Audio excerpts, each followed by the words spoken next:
Potter Stewart is quoted as saying, ethics is knowing the difference between what you have a right to do and what is right to do. Let's talk about ethical decision-making on today's episode of the Playing with a Purpose podcast.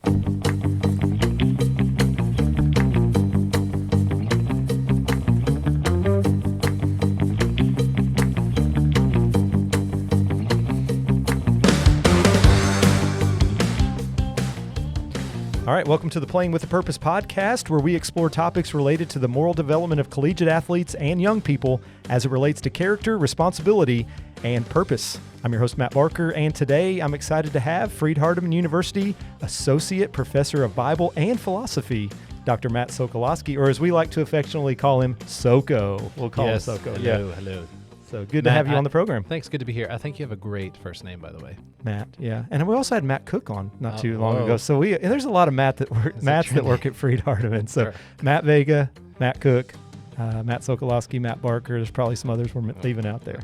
So it's really good to have you on. I'm excited about the topic today. We're talking about ethical decision-making. And one of the reasons I wanted to have you on is Dr. Sokoloski teaches classes in values. So one of the classes that Freed-Hardeman students have to take in particular is values. It's usually their junior or senior year.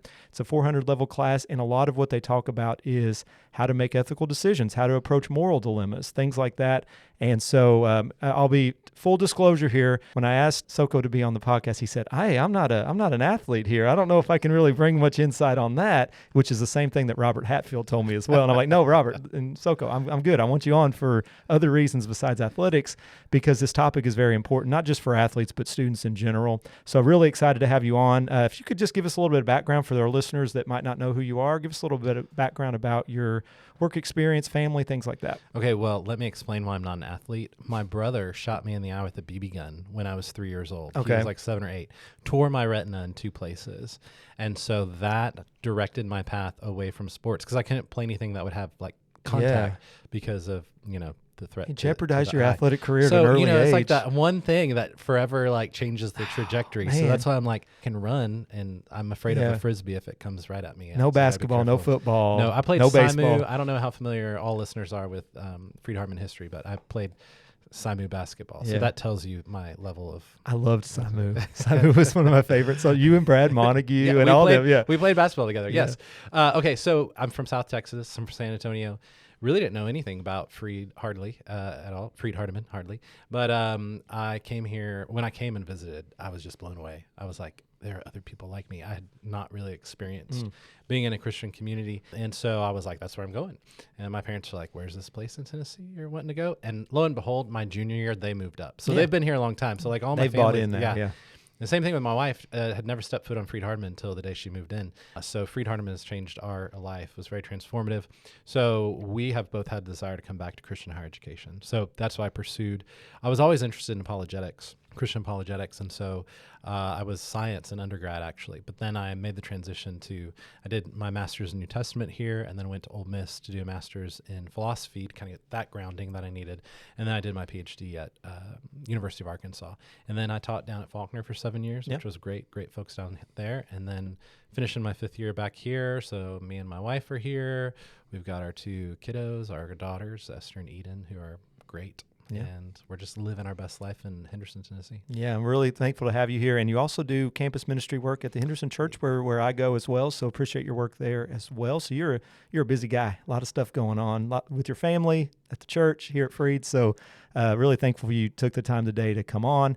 And I won't talk too much about athletics, I promise. So we're going to really focus on ethical decision making. And the first question I kind of thought of here was, how do you define ethical decision-making? We hear that word specifically for students. I know with your experience with teaching values, you probably have a certain approach to how you approach the subject of ethical decision. How do we make ethical decisions? What does that mean to you? Right. So I am thankful that Freed-Hardeman has values as a capstone course. That requirement. So one of the things I've realized is that unless students have had like a business ethics or a medical ethics class, in their degree, it's really when they get to values that it's their first exposure to a closer look at ethical decision making in terms of even just like frameworks to think about it. So the first part of the course, I spend time more on lecture of working through different standard frameworks for ethical thinking. And I highlight each of these, you got to think of like as a family, right? So I'm just kind of doing a quick survey, but you have utilitarian approach, right? It was kind of greatest happiness for the greatest number. So very much based on the consequences. Then you have deontology, which is about duty or responsibility. And then we also talk about virtue ethics, right? So whereas utilitarianism, deontology may be about certain rules, virtue ethics asks the question, maybe not what rule do I follow, but what does this action or decision say about me as the acting, the acting moral agent? So, for example, here's a quick analogy I use when I kind of summarize. Hey, a takeaway in your head. Say there are 3 daughters and they all want to call their mom on it's their mom's birthday, right? So the first daughter, she's a utilitarian. It's a very ethical family, but very different children, right? So the first one's utilitarian. She's like, well, it doesn't cost me a lot to call my mom on her birthday, so I'm going to call my mom on her birthday. It'll make her happy. It increases net happiness. Then the other daughter, she's a deontologist. She's like, it's my duty. It's my responsibility. Every daughter or every child should call their parent on their birthday. So she calls her mother. And then the third one is like a virtue ethics girl, right? And she's like, I want to be the kind of daughter that, person that calls their mother. Who am I as a person? Yeah. So notice like you still, the mom gets a call from all the kiddos, but the thinking of how they arrived at that is different. And so my assumption, I guess that's all it is, but my assumption is that a lot of folks in our culture don't really think a lot deeply about ethical decision making, but instead just kind of doing what just feels right or seems right. And while we have definitely relativistic trends, like our culture is very relativistic in a way of like, well, to each their own, this is my truth, this is your truth. At the end of the day, though, nobody is like truly lives like a relativist. Like everybody draws the line somewhere at some point. But what's interesting is that in all sorts of areas of life, we want to know the truth of the matter. I want to know if I'm sick. I want to know what's causing me to be sick. If I'm, going to my bank, I want to know how much money is in the bank account. But then when it comes to questions of like morality and religion, we're like, oh, well, we don't want to be absolute on that for whatever reason. But, I think when everybody's doing what's right in their own eyes, we read a time about that in the Bible, end of Judges. It's not a good time. And so understanding these frameworks, and I feel like I'm rambling way too long on this. No, that's fine. I'm trying to think about what kind of child I am as you're talking about this. Would I call my mom because I'm a deontologist? So, well, it's interesting. And what I usually do, though, is I show them, because we look at those and then we talk about Christian ethics. And I point out, look, Christian ethics actually brings together the best things of all of these. And the reason why is I'd actually say this is that God, being the giver of morality, he's the source of it all. So the Christian ethics gives an accurate picture, and these different approaches take an aspect of that out and then make it the ultimate thing. So consequences do matter.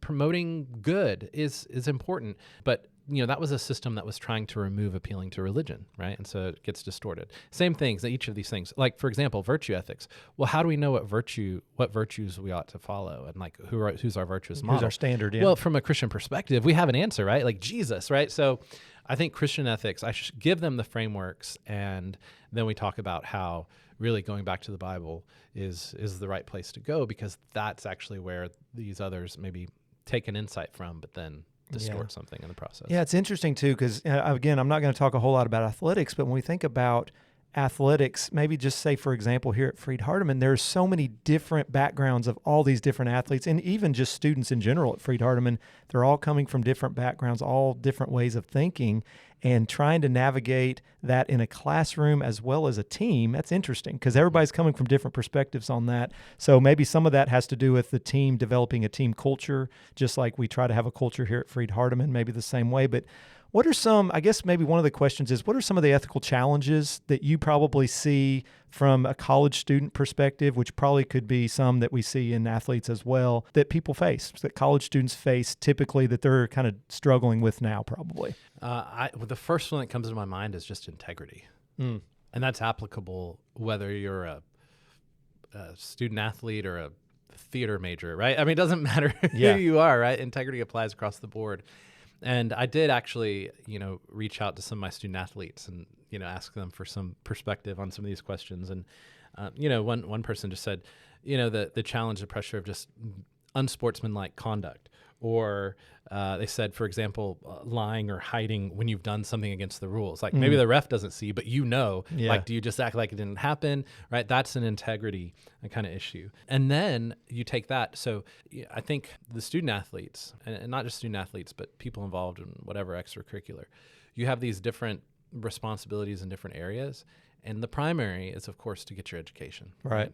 So as professors, we want your time and attention. Like that is ultimately why you're here. But some folks, they might be here, well, I'm here for my academics, but the way I can do that is through X, Y, or Z, or this athletic scholarship that helps me. I play ball, so I can also get a degree. And so feeling that pressure and that tug of war, that you have all these sources of people demanding things from you. And so how to maintain integrity in the tension of when there's opportunities to take shortcuts. Do you take those shortcuts or not? Or do you take responsibility? Things like AI, things that make things so much easier. I mean, the stuff that professors, like, we're having to deal with quite a bit now with a lot of times students don't always recognize that some of these things are just like you're taking someone else's work, just like you're looking off their paper, but there's new things out there, and they don't always realize that this is not always ethical to use these things in the way that you're using them. There's right ways and wrong ways, I guess, to use these things. So I think technology is probably a big one now that we probably didn't deal with as much when we were students, but students are having to deal with that a lot now, I think. And I just always tell them, I'm like, look, you can it was AI, like, you don't usually write like this. You wrote this better than I could, and there's words I don't understand in here, right? But I always tell them, like, I want to hear your voice. I want to hear your thinking. And so it's not always about accuracy. It's them wrestling with these things. And so I'm facilitating, I'm guiding. And, you said the question, people coming from all different backgrounds. I teach from a distinctively Christian perspective. I write a lot about that. But I want everyone to feel welcome in my class. So I've had atheists in my class before, or agnostics, or from different backgrounds or different religious backgrounds. And so I don't ever want to come across as like, you get your grade because you agree with me. I want us to, these are things that we all need to think about. And so asking them to think through their own questions when it comes to values, but also I ask them to think from a Christian perspective. Okay, maybe you're not a Christian, but if you were a Christian, or what do you think the Christian perspective on this should be? And likewise, students that come from a Christian perspective, I try to say, now think through this if you didn't have a religious background, because people are coming from all different places, which actually one of the books that we read, I wasn't planning to mention this, but one of the books that we actually read in values, I have this book called Morality by Jonathan Sachs. And what's cool is he is writing to a secular audience. He comes from he's Jewish. And so he's writing to a secular audience and talking about the importance of morality and how religion is the grounding for morality. And so again, one of the things is he is divided. Can we reason together in divided times? And so I think it's not only thinking through our own perspective for ourselves, but trying to understand how other people might be looking at a situation. Because when you go out in the world, you go out in the workforce, it's the same thing there. So not everybody's going to agree with you, but to have some conviction as you think through things for yourself, and having some understanding where even if you don't agree with the other person, you understand maybe some of the motivations or reasoning behind that. So thinking about influences that students have, maybe it's an athlete, maybe it's their coach, maybe it's an advisor for a student that they have, someone that they look up to, someone that they trust what they're going to tell them, a mentor, whatever the case may be. What role do those kind of people play in the ethical decision-making process? It could be, like we talked about, different backgrounds. You come from a different place a lot of times, and sometimes you have to have people that shape kind of maybe the way you look at things. Maybe it's a teacher, maybe it's a coach. What role have you seen maybe those types of people playing in the ethical decision-making process? Well, think about the mentors that you've had in your life, right? And how influential they are. And I think that plays out the importance of mentorship, the importance of good mentorship. And so I think I can, not having played in team sports, but having talked to some students that do, like they would say that the coach is vitally important. The coach sets the tone. The coach models and carries heavy influence, and that, that kind of the way of the coach overflows to athletes. Right. And so, I had one student said the coach can make or break the team. Absolutely. Coaching and just in general, who you're listening to, right? And I think it goes to this idea of peer pressure as well. The people that you surround yourself with can kind of blur sometimes what you think is right and what you think is wrong. If you're constantly surrounded by people that do things that are unethical, then you're going to start to have that blur in like, I don't think this is wrong anymore, right? Because you've seen that so often. So I think a lot of times you're right. I think there has to be some sort of standard for your particular team, or maybe it's some administration at the university, or there has to be some sort of standard. What is right and wrong? What is things that are appropriate to do? What are things that are not? But one of the things, so maybe, have you seen peer pressure? Is that a big factor? We talked about how there's a lot of things that how you approach ethical decision making. Does peer pressure play a big role in that as well? I mean, yes, but now there's always peer pressure in a way at every stage of life. Yeah. But we're not in the prime time of being susceptible to that peer pressure and that developmental. Like the commercials you see growing up, or Right. Like that's not really an issue. So it's hard to sometimes put yourself in the shoes of them. Well, because in the context is different in the sense that, things stay the same. There's nothing new under the sun, but the way they're expressed. So I think, we didn't deal with social media and all that jazz, when we were, in our formative years. But I think there can be absolutely peer pressure. And again, like I said, it happens at every age, just looks different. One of the things that I actually talk about with them is, I remind my students, like, you're going to feel that tension. Like, if you don't feel the tension, that's probably a problem, because you're probably going you're way off track. Yeah. So in this other book that we read, In Values, The Call by Os Guinness, there's one of the chapters, I'm trying to remember the title of the chapter, I can't remember, but there's this line out of the whole book that's stuck with me just because, I don't know, it stands out. It says, even a dead body floats downstream. Okay, kind of graphic. Yeah. But the point is, what stuck with me is it's easy to go with the flow. Like, even a dead body floats downstream. But, if you've ever, even like a small current, if you've ever tried to swim a small current, like, it takes that continual effort. So we talk a lot about like thinking about like anchoring down and like having your stake, like God and his word there. And you're going to be the current is going to try to pull you, but to stay faithful in that. And so I think really, whether it's peer pressure or just, temptation, the ways of the world, being in the world, but not of the world. And one of the things that we bring up is, think about Abraham, for example. In Genesis 12, you have the call of Abraham. It says, now the Lord said to Abraham, go from your country and your kindred and your father's house and land that I will show you. I will make you a great nation. I will bless you and make your name great, so that you will be a blessing. I will bless those who bless you, and him who dishonors you I will curse. And in you all the families of the earth shall be blessed. So notice, like, God is promising a name, a great nation, blessings, those who dishonor, curses. But notice what comes first is a call to break. That might be the name of the chapter, by the way. There you go. Call to break. But he's called to break. Go from your country and your kindred and your father's house, right? So he had to make that break for the blessings to follow. And so I think, going back to the peer pressure, I try to encourage them of like, look, there's always going to be something pulling you in a different direction, but to be different, to be set apart, to be holy, to, again, anchor your thinking, anchor your worldview, anchor your convictions on God and in your identity in Christ, because that's going to help you weather the tension, the storms, the peer pressure. Yeah, and that goes to, you actually touched on a couple of different questions I plan to ask you about. There's a lot of different things that are taking the attention of these athletes, students, whether it's, I need to keep my scholarship. I need to make sure I'm doing the things on the athletic field to keep my scholarship there. So really it's aligning everything you're doing with your values, and that should come from Christ, right? And I think that goes with the other question I was going to ask you about, how can maybe universities do a good job of making sure that we're approaching ethical decision-making, teaching that in the right way. And I think if we're using it as or doing it from a Christian perspective, and we're saying these are some of the values that you need to have, that should dictate how you live your life. Should. Doesn't mean that it always does, but at least is setting that framework for this is how we need to approach these things.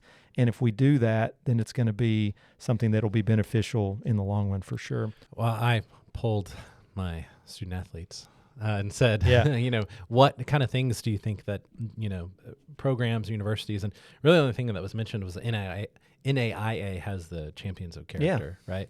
So those are good things. Here's what's interesting. There is a book, I think it's called Doing the Right Thing, and there's a great video series that's put out by it where they highlight, kind of some of the moral crisis that we're in and what are some of the ways that we got here. And it's one of those things that reminds me of a C.S. Lewis quote where he says, you remove the organ and demand the function. So what he means by that, removing the organ, demanding the function. as we have trended towards more secular thinking, especially like in our universities, right? Yeah. Then what you're doing is you're removing kind of the foundational anchoring point. When you no longer want to appeal to religion or the Bible, then it just comes down to convention, really, of the culture and people. And so this idea of we're reaping what we sow or what we don't sow, of moral thinking and grounding that. And so again, think about if you like it's awesome to be at a place like Freed-Hardeman where like we lean into like, look, we want to subsume everything under Christ and for God's glory. And so we put that as part of the holistic thing. That's the foundation. But if you've got to figure out a way to talk about it, like for example, okay, you talk about character, but you don't ever appeal to the foundation of it, right? God and his goodness is ultimately the foundation of that. And so, for example, even at Freed-Hardeman, the values, unless they get it in something else specific, like I said, I'm finding that's the first place where they're getting, these different ways of ethical thinking. And even lots of programs, you might go into, a top tier business master's program and you get one little class on business ethics. So we dismiss talking about it, and then we're shocked when there's, scandal and, deceptiveness and all those things. And it goes along with this idea. Another idea is this cut flower theory. I think maybe that, I don't know if Francis Schaeffer coined that or not, but that idea of, right, like when you get flowers, the kid gets flowers to their mama and they look pretty, but then they wilt pretty quick. Well, why? Because you've cut them off from their source. So as you start to see cutting off, we're removing, right, appeal to religion or God in our culture. This goes back to what Jonathan Sachs is saying. He says, think about like society like a three-legged stool, all right? You have politics, government, which is about power. You have the marketplace, which is economics, buying, selling goods. And then you have religion, which is like morality. Yeah. And so if you take out religion or morality off the three-legged stool, like the market cannot take care of that. And the state cannot take care of that. So when you remove that, then we see some of the problems we have. And think about the values and character traits or virtues that we talk about now. Like, for example, I bring this up, sexual ethics. Our culture holds up consent. Yeah. Right. Oh, are you, if you're consenting, as if like, oh, look how virtuous. Right. Consent.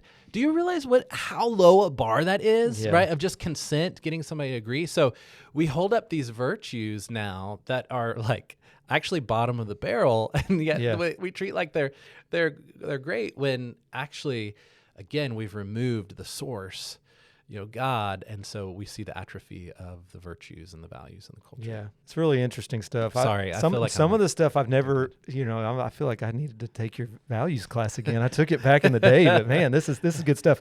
So speaking of values, though, you teach these classes. One of the questions that I had thought of that I really wanted to ask you was ethical decision making. I think what I'm hearing you say is it can't just be. Someone can't just tell you to do these things. You have to have some of these personal values to begin with in order for it to kind of shape the way you look at things. So do you think ethical decision-making is something that can be taught, or is it more like kind of a combination of having these values and then you're shaping kind of how you look at things? What's your thought on that? It's like the nature or nurture question, right? So the answer is yes. Like, I think people have different dispositions, like naturally. You might see it in your children, siblings, and yet totally different. I mean, that's the way it is in my family, right? Or I look at my siblings and we're all different. Like, people have different dispositions or natural tendencies. But so there's that, but there's also the shaping of it. I mean, that's why, I think Deuteronomy is talk about these things when you rise up and when you're walking along the way and when you're going to bed. Like, these are instilled, they're passed on. And so, there may be certain dispositions. Like, for example, I have a very tender conscience. Like, if I eat Chick-fil-A, if I eat Chick-fil-A, like for lunch, and like I don't bring it to my wife, I'm gonna have to confess to her. Yeah. By the way, I got Chick-fil-A for lunch, right? So there are different tendencies we have, but we deal with sin, right? We get distorted. We're so good at self-justification, right? I'm good at that too, and so. It definitely, absolutely has to be taught. Have you ever heard of the Ring of Gyges? I have not. Oh, see, you need to come take values all with me. Kinds of stuff. So the first thing I do in values is I talk about the allegory of the cave. Okay. And the Ring of Gyges. Now, allegory of the cave I can talk about another time. I said everybody should hear these things. So Ring of Gyges. Yeah. This guy, it comes from Plato's Republic. All right, so this guy, he's like a shepherd. He finds this ring, and he puts it on, and he becomes invisible. Does that sound familiar? Yeah, it does. Wonder what, where Lord of the Rings got some ideas. Mm-hmm. Okay. Yes, my precious. Sorry. Sorry. I'll keep that in. I'm not editing that out. I need to stay focused. Yeah. This is what happens in class sometimes. Oh, no. Okay. So the ring turned invisible. And so what he does is he ends up basically representing the shepherds, goes to the king, seduces the queen and kills the king. And basically it's set up to say, why should we do the right thing inherently? Like if anybody had this ring of power, like it would corrupt anybody, because really doing the right thing is more about a practical outcome versus doing it because it's intrinsically good. And so with this ring of Gyges, we talk about why do we do the right thing purely for the intrinsic value of doing the right thing, regardless of the outcome. And so there's a thought experiment that happens in that, where basically this guy is saying, prove to me why I should do the right thing. And one of the things is, he says, let's imagine you have a guy that could get away with it, and then a guy that could get away with it or is actually just, but everybody thinks he's the worst. Yeah. All right. So let me break this down. There's a guy who's just, does all the right things, but nobody knows it. He's thought of as the worst. Yeah. Okay. Why should I still choose that than be the guy that gets away with, like, is a terrible guy, but gets away with it and is thought the best? Yeah. And the answer is, he says, all right, imagine like a man made of different beasts, right? Different parts of a beast. All right. And so you've got like this lion and a tiger and a bear. And Matt said, oh my. Okay. All right. So he says, like, that unjust man is like the person who has these, like, made of these different parts, and he makes the best part of himself the slave to the worst. Right. And so what happens is, like, he says, this man made up of these like beasts that's just like devouring each other. That's an ugly thing. Yeah. But then the just man is like that person. Imagine these beasts, but he tames them. He puts them in order. I mean, think about a horse, like how powerful a horse can be. You put a bit in its mouth and how you can tame it. So he takes these parts of himself, but he makes them cooperate and work together. And he's a just man. And he goes, when you compare these two, you have this ugly thing over here. This man who's the best part of himself is slave to the worst, and over here is the just man, and that's a beautiful thing. And so he says every reasonable person ought to pursue the just. And then the guy says, yeah, but what if you could get away with it? He says, even worse, because if you get away with it, you just continue down that trajectory. At least when you're caught, you get a punishment, a hand slap, then you can kind of try to bring that back. And he's like, that's why we don't let children run wild around the city, right? We try to train up our children. So I've gone on this tangent, and now I'm trying to remember the original question. But but the importance of the value of doing the right thing. Yeah. For the sake of doing the right thing, regardless of the outcome. Yeah. A lot of this stuff, I remember it's coming back, because in my PhD program, you hear the philosophy things, you hear a lot about all of this stuff, and I'm like, I forgot about that, but I remember studying that at some point. So a lot of this stuff is really interesting. It's bringing back memories of my PhD program. One of the things that, and we talk a lot in my communication theories class about cognitive dissonance. And the reason you have cognitive dissonance is sometimes because you found out something maybe is not the right thing to do. Like the classic example is people in the 50s when they smoked, and they found out all the health risks of smoking, and then they were grappling with like, oh, this is wrong because it's bad for my health, but I started this when I didn't know it was bad for my health. So you come up with all these reasons, they call them mental gymnastics of why I'm doing these things, like you talked about with Chick-fil-A, and so a lot of that stuff is like, we do that, and the values that we know we should have, maybe we don't always live up to that, and we come up with, well, I'm overall a good person, I'm not all that bad compared to this person. So there's a lot of different things as far as ethical, the way we approach that. Sometimes it's comparing ourselves to other people. Sometimes it's, but overall we should be looking at who is the standard, right? And hopefully that is Christ, right? When we're approaching that from a Christian perspective, that should be the values that we have should align with that. So one of the questions I was wanting to ask was, what long-term benefits can students gain from developing this strong ethical foundation? Maybe something they don't always have to begin with, but hopefully these classes they take, people influencing them like we talked about, what's some long-term benefits of that? So just yesterday or the day before, I was actually having a conversation with my class. I was saying, why did you come to a liberal arts school? Right? Yeah. A liberal arts education is about developing the whole person. It's about freeing the person, freeing the mind, regardless of circumstances, right? Yeah. And where, people have an option to go to trade school. And maybe that's the good choice that they want to do. You go and you learn a particular skill set that's going to help get you out in 2 years, right? you're done. Yeah. So that's great. But I'm like, why did y'all choose to come to a liberal arts school where, you've got your general ed, where you're taking a history and a literature? It's to develop you as an individual, as a person.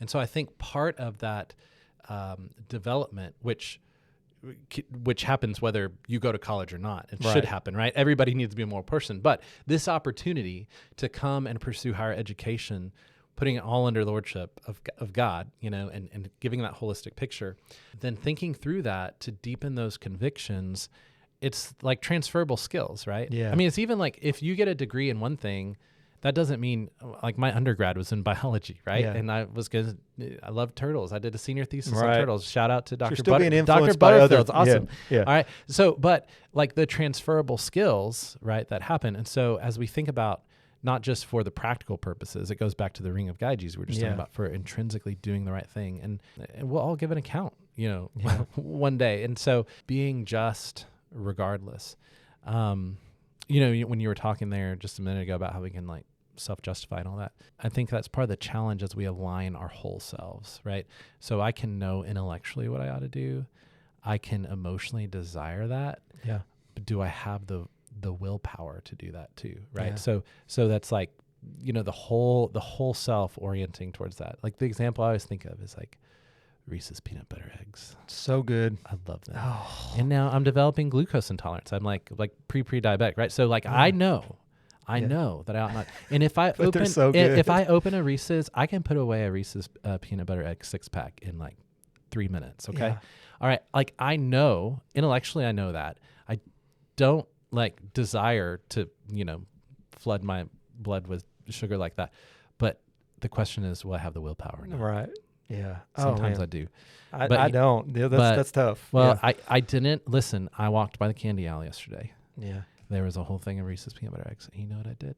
Did I buy the Reese's peanut butter eggs? No. You had willpower. No, I got a 4-pack of Cadbury eggs. Okay. And I ate 2 of them. So you just replaced it with something else. So I'm sorry, I digress. This is also a little snapshot of sometimes what people have to deal with me. Yeah. But anyways, going back to this, I mean, it's just one of those things that's developing who we are. And to be able to be at a place to do that in a way to sit around, like in my values, I lecture for about 3 weeks. And then we've got like 3 different books that we read that are all kind of, one's like big scope cultural, one's very personal, and another is thinking about how do I want to look back on my life when I'm at the end of it? Should we be granted long life? Should we, there's no guarantee for that.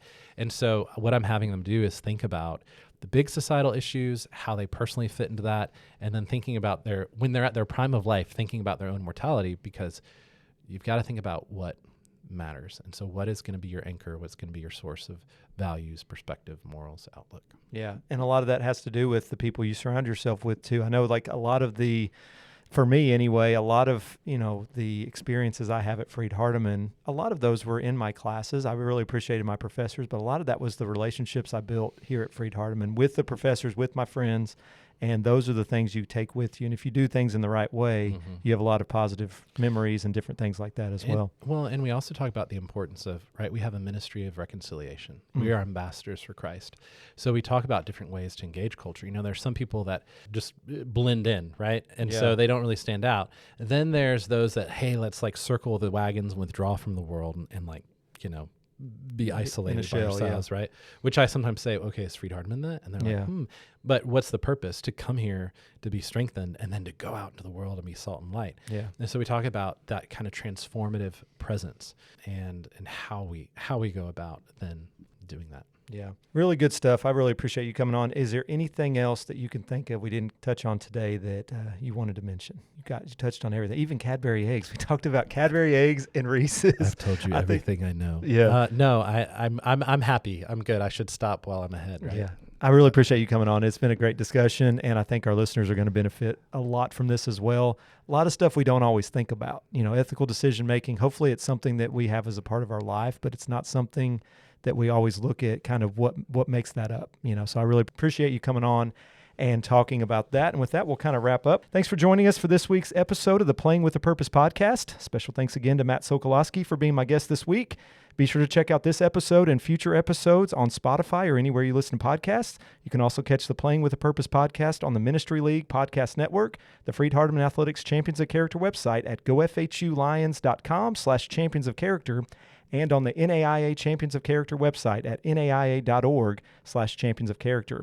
Join us for our next episode as I talk with Freed-Hardeman Counseling Center Director, Mr. Nathan Judd, on the topic of mental health and character development. And remember, winning isn't just about the scoreboard, it's about the character we build along the way. We'll see you next time on the Playing with a Purpose podcast.